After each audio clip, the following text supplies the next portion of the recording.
Welcome back to another episode of Rock Boys Football. College football playoff rankings got released Tuesday night.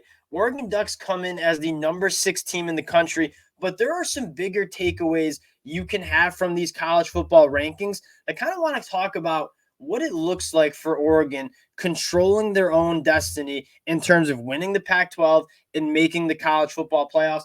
I've said it.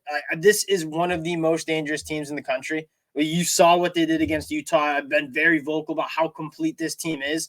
Offensive line, passing attack, running game, how good this defense is. This is a team that if you pulled a lot of teams across the country from other conferences and said, what team do you not want to see in the college football playoffs?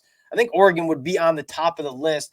Kind of want to dive into what it looks like for Oregon to make the college football playoffs. Before we get into it again, just want to say thank you to you guys, and especially a special shout out to the Oregon fans. This has been a program I've loved talking about. The amount of support y'all show, it truly does mean a lot. So if you do enjoy the content, consider subscribing to the channel. And more importantly, would love to hear your guys' takes on this.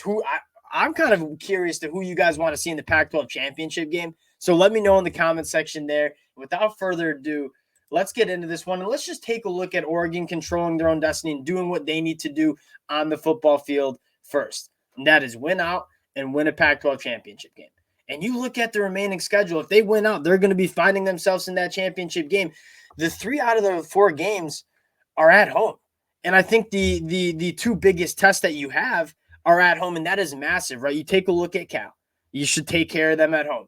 USC, we'll see what they look like against Washington, but any way you cut it, you'd rather be playing them in Autzen Stadium than out there in the Coliseum. So you get them at home as well. You go on the road to Arizona State. That is a feisty team.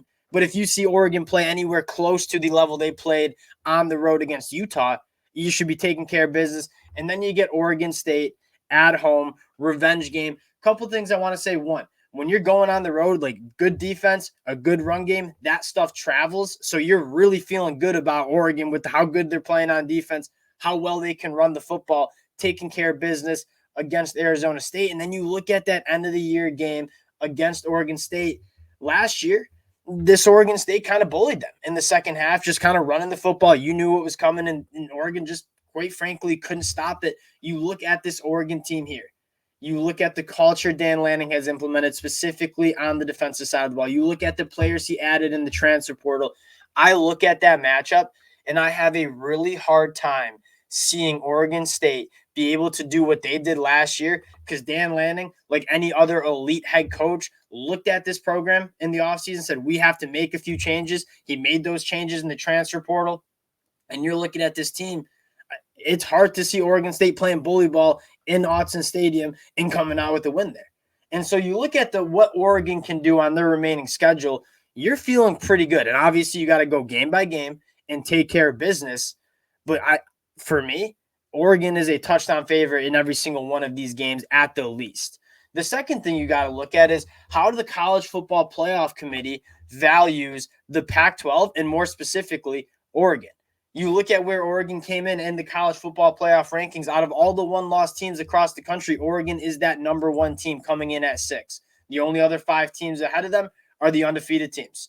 And so what you're taking away from is the committee, as of right now, values Oregon the most with all of those one-loss teams. So that even kind of further backs up the idea that this Oregon team controls their own destiny. The second thing that you really like is the committee clearly values the Pac-12 in a meaningful way, right? USC staying in the rankings, Oregon State being in there. There are a lot of Pac-12 teams in that top 25 telling me that the committee has a lot of value on how good this Pac-12 conference is, which is something that you couldn't really say a couple of years ago in this Pac-12. There were a couple of really good teams in the Pac-12, but it wasn't that deep of a conference, in the national media and the College Football Playoff Committee never valued the Pac-12 in a similar light it did some of these other conferences. This year, that has changed.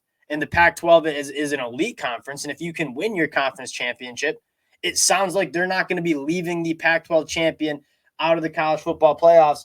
And the last thing that I think is going to be important here is the Oregon Ducks have a chance to kind of avenge that loss.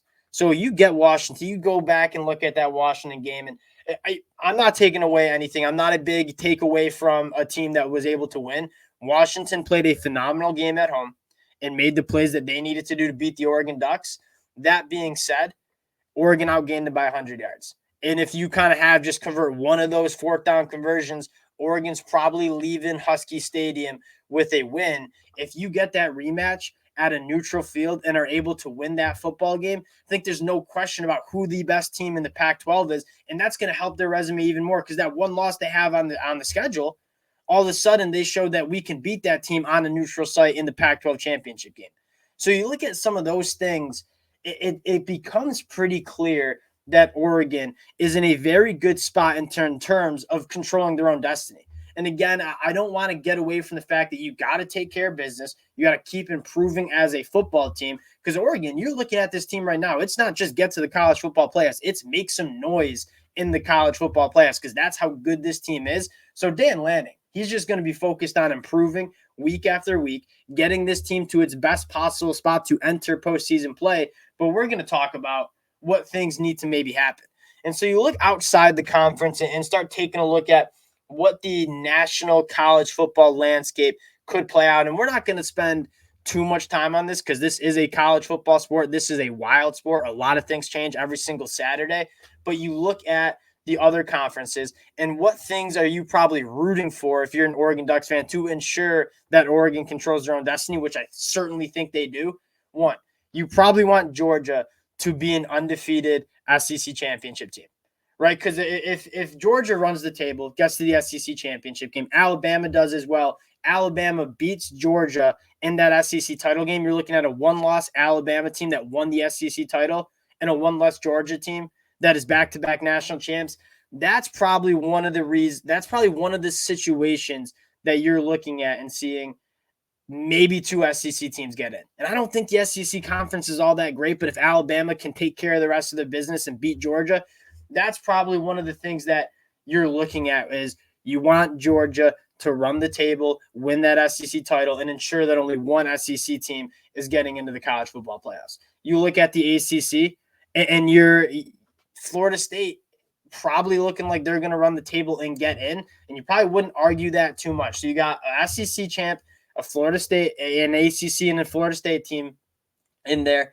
And then you look at the Big Ten, and I think what's special about where Oregon is that Big Ten team, there's not going to be, in my mind, a Big Ten team that gets in that's a non-conference champ like you saw last year. Like you go back to last year, Michigan beat Ohio State, and the only reason Ohio State got into the college football playoffs last year was USC lost the conference championship game to Utah. If USC had won that game, they're probably getting in over Ohio State as a one-loss Pac-12 championship team. And so the way I look at it, there's only one Big Ten team getting in. And so now what you're doing is you're competing with the Big 12, OU, Texas, in terms of what's going on there. And I think the biggest takeaway you can have is that where did Texas and Oregon come in? Oregon came in as the team that was ranked higher than Texas. And Oregon's going to have a chance, just like Texas is, to win out and be that one-loss team. I'm looking at it like, for me, it's really hard to see Oregon, if they run the table, win out, beat Washington in the Pac-12 championship game, or whoever they face, it's really hard for me to see Oregon being left out. And I think the biggest takeaway you can have is how the committee values the Pac-12 and the college football playoff rankings. Because they think the Pac-12 is a really good conference, which I agree, and I'm happy that they're doing so. Oregon controls their own destiny. And we've talked a lot about this team. Like this team, the way it's playing right now, there's something that feels special. Like the culture's been implemented. You look at the boxes you want to check for a national championship caliber team. Elite Heisman quarterback candidate, Bo Nix, check. Does he have that elite that go-to wide receiver to go to that Alabama's always had with their good quarterbacks? Yes, Troy Franklin. You could also throw in guys like Tez Johnson as well. Do they have an elite? Are they elite along the line of scrimmages? Yes. They have a run game. Yes. You look at all these boxes that you look back and look at past national championship teams. They check all those boxes. Oregon's checking all these boxes. And so you're looking at this Oregon Ducks team. Not only do they look like a national championship team on the field, but they are in a really good spot to continue to get better as a team, which I think you're seeing. and get into the college football playoffs. And again, when this team's in the college football playoffs, I'm a Michigan fan. This ain't the team I want to play. This is a very, very good Oregon team. Really excited for this team. Really excited to see how this kind of stuff unfolds. We'll be monitoring the Oregon Ducks situation in terms of the college football playoffs, but wanted to hop on and kind of dive into the situation that Oregon is in. Appreciate you guys rocking with the boys as usual. Again, if you do enjoy the content, consider subscribing to the channel, and we'll talk to y'all later. Peace.